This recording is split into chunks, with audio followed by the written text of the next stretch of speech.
আসসালামু আলাইকুম। আমি Rubina Akter Sharmin, aspiring life consultant Bangladesh office থেকে বলছি।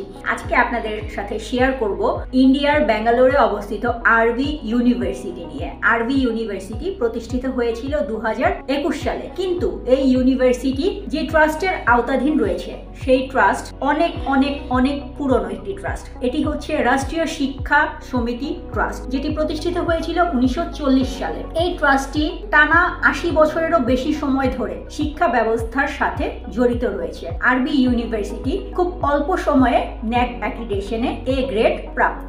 এই ইউনিভার্সিটি মেরিট বেস স্কলারশিপ দিচ্ছে। কেন আপনি আরবি ইউনিভার্সিটিতে পড়তে যাবেন? আরবি ইউনিভার্সিটি হচ্ছে লেগেসি অফ একাডেমিক এক্সেলেন্স বহন করে আসছে। আউটস্ট্যান্ডিং ফ্যাকাল্টি রয়েছে এখানে। এর বাইরে ন্যাশনাল এবং ইন্টারন্যাশনাল কোলাবোরেশনও রয়েছে। আরো ডিটেলস জানার জন্য স্ক্রিনে দেওয়া নাম্বারে কন্ট্যাক্ট করুন অথবা আমাদের অফিসে চলে আসুন সরাসরি। আমাদের অফিস অ্যাড্রেস হচ্ছে 301 কাকলি, হলিল্যান্ড, শ্যামলী, ঢাকা। ভালো থাকবেন।